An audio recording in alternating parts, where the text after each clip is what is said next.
வணக்கம். இது உணர்ச்சி தூய்மை பாட்காஸ்டோட முதல் எபிசோட். என்னுடைய பேர் ராஷி. நான் சித்தர்கள் கிட்ட இருந்து நம்மளுடைய மனசை பற்றியும் உணர்ச்சிகளை பற்றியும் புத்தியை பற்றியும் வாழ்வு முறை பற்றியும் நிறைய விஷயங்கள் நான் கற்றுக்கிட்டேன். அதை தான் இந்த பாட்காஸ்ட் மூலயமா உங்ககிட்ட ஷேர் பண்ண போகிறேன். இது முக்கியமாக பெண்களுக்கான ஒரு பாட்காஸ்ட். ஏன் அப்படின்னா பெண்கள்கிட்ட உணர்ச்சி அப்படிங்கிறது ரொம்ப அதிகமாகவே வெளிப்படும். அந்த உணர்ச்சிகளை பற்றி நம்ம சரியாக புரிஞ்சிக்கல அப்படின்னா இந்த உணர்ச்சிகள் மூலயமா நம்மளுடைய சக்தி வீணாகிடும். நிறைய பெண்கள்கிட்ட இந்த பிரச்சனை தான் இருக்குது. அவங்க உணர்ச்சிகளை பற்றி சரியாக புரிஞ்சிக்காம கோபத்துலேயோ இல்லை சோகத்துலேயோ இல்லை ஒரு ஏக்கத்துலேயோ அவங்களுடைய எனர்ஜி, அதாவது அவங்களுடைய சக்தியை அவங்க இழக்கிறாங்க. அந்த சக்தியை வலுப்படுத்தி அவங்களுடைய தெய்வீக ஞானம் எப்படி வெளியே வர்றது அப்படிங்கிறது தான் நான் இந்த பாட்காஸ்ட் மூலயமா பேச போகிறேன். உணர்ச்சி தூய்மை அப்படின்னா என்ன? அதாவது நம்மளுடைய மனசில் ஏற்படுற உணர்ச்சிகளை நம்ம ஆழமாக புரிஞ்சுக்கிட்டோம் அப்படின்னா அந்த உணர்ச்சிகள் நமக்கு என்ன சொல்ல வருது அப்படிங்கிறத கேட்டு நம்ம செயலாக ஆக்கும்போது நம்மளுடைய வாழ்க்கை முன்னேறும். இதை நம்ம தினம் தினம் செய்துட்டே வரணும். எப்படி நம்ம காலையில் எழுந்திரிச்சு பல் விளக்குறோம், குளிக்கிறோம், அப்புறம் நம்மளுடைய ரூமை சுத்தமாக வச்சுக்கிறோம், நம்மளுடைய காரை சுத்தமாக வச்சுக்கிறோம், வண்டிகளை சுத்தமாக வச்சுக்கிறோம் இல்லையா? இது எல்லாமே ஏதோ ஒரு விதத்தில் ஹைஜீன் ப்ராக்டிசஸ் இல்லையா? தூய்மையாக வச்சுக்கிற ப்ராக்டிசஸ் இது எல்லாமே. இப்போ இதெல்லாம் செய்யலைன்னா என்ன ஆகும்? 4 நாள் பல்லு விளக்கலைன்னா என்ன ஆகும்? யாருமே கிட்ட வர முடியாது இல்லையா? 4 நாள் குளிக்கலைன்னா என்ன ஆகும்? ஒரு மாதம் உங்களுடைய துணியெல்லாம் நீங்கள் துவைக்கலைன்னா என்ன ஆகும்? அழுக்கு சேர்ந்துடும் இல்லையா? அப்புறம் உங்களுக்கு போடுறதுக்கு துணி இருக்காது. அதுக்கப்புறம் நீங்கள் வெளியே போகும்போது உங்களுடைய துணிலெல்லாம் துர்நாற்றம் தான் அடிக்கும். கிட்ட யாரும் வரமாட்டாங்க இல்லையா? அதே போல் நம்மளுடைய உணர்ச்சிகளையும் நம்ம தூய்மையாக வச்சுக்கணும். அது எப்படி வச்சுக்கிறது அப்படின்னா நம்மளுடைய உணர்ச்சிகளை பற்றி புரிஞ்சு அது என்ன சொல்ல வருது அப்படிங்கிறத நம்ம செயலாக்கணும். இதுதான் உணர்ச்சி தூய்மை. நான் உணர்ச்சின்னு சொன்னால் உங்களுக்கு என்ன தோணுது? கோபம், அழுகை, இது இங்கிலீஷில் எமோஷன்ஸ்ன்னு சொல்கிறோம் இல்லையா? இப்போ நம்ம தமிழை விட உணர்ச்சிகளை இங்கிலீஷில் தான் நம்ம புரிஞ்சுக்கிறோம். ஐ ஃபீல் வெரி ஆங்க்ரி அப்படின்னு சொல்கிறோம், ஐ ஃபீல் வெரி சேட் அப்படின்னு சொல்கிறோம், இல்லை எனக்கு ரொம்ப ஆங்ஸைட்டியாக இருக்குது அப்படின்னு சொல்கிறோம், இல்லை ரொம்ப ஸ்ட்ரெஸ்ஸாக இருக்குதுன்னு சொல்கிறோம், ரொம்ப டிப்ரெஷனில் போயிட்டேன் அப்படின்னு சொல்கிறோம். இந்த வார்த்தைக்கெலாம் அர்த்தம் என்ன? இதெல்லாம் என்ன உணர்ச்சி? ஸ்ட்ரெஸ், டிப்ரெஷன், ஆங்ஸைட்டி, இதெல்லாம் என்ன உணர்ச்சி? ஏன் எல்லாரும் இது எப்படி சொல்கிறாங்க அப்படிங்கிறத நம்ம பார்க்கலாம்.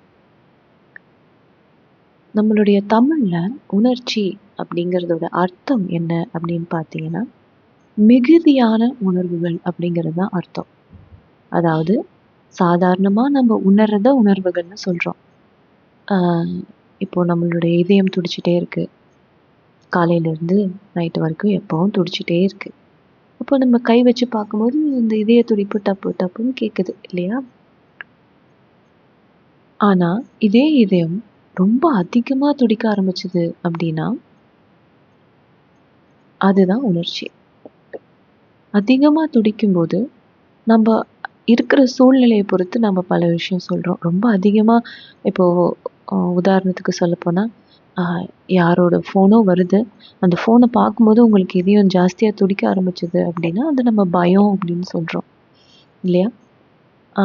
இதுவே ஒரு 10 பேர் இருக்க மீட்டிங்கில் நம்ம பேச போகிறதுக்கு முன்னாடி இதயம் அதிகமாக துடிச்சுது அப்படின்னா அதையும் நம்ம பயம்னு சொல்கிறோம். அப்போது நம்ம இருக்கிற சுச்சுவேஷனை பொறுத்து நாம் அந்த உணர்ச்சிகளை புரிஞ்சுக்கிறோம். இப்போ என்ன ஆகுது அப்படின்னா நம்ம இதை ரொம்ப பொதுவாக புரிஞ்சுக்கிறோம். இங்கிலீஷில் பார்த்தீங்க அப்படின்னா ஃபியர் அப்படின்னு சொல்கிறோம் பயத்துக்கு இல்லையா? ஆனால் அதுக்குண்டான அர்த்தம் என்ன? ஏன் அது இருக்குது? அப்போ ஃபியர்னா என்ன அப்படிங்கிறத நம்ம புரிஞ்சுக்கணும். இப்போ இங்கிலீஷில் வந்து ஆங்ஸைட்டின்னு சொல்கிறாங்க. ஆனால் அதுக்கு தமிழில் ஆங்ஸைட்டிக்கு ஒரு வேர்டே கிடையாது. நம்ம படபடப்பா இருக்குன்னு சொல்கிறோமே தவிர நம்மளுடைய தமிழில் ஆங்ஸைட்டிக்குன்னு ஒரு பேரே கிடையாது. ஏன் அப்படி ஒரு பேரே இல்லை? ஏன் அப்படின்னா ஆங்ஸைட்டின்னு ஒன்று இல்லவே இல்லைங்க.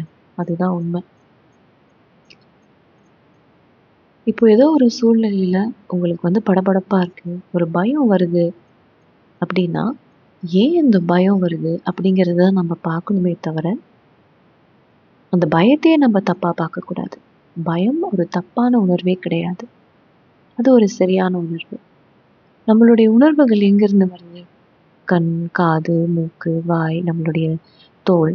இதன் மூலயமா நம்ம பல விஷயங்களை நம்மளுடைய என்வாயர்மெண்ட்ல இருந்து உணர்றோம். அந்த உணர்ச்சிகளை வந்து அந்த உணர்வுகளை வந்து நம்மளுடைய உடலும் மனதும் சேர்ந்து இன்ஃபர்மேஷனை ப்ராசஸ் பண்ணி நமக்கு வந்து ஒரு சில விஷயங்களை நமக்கு சொல்லுது.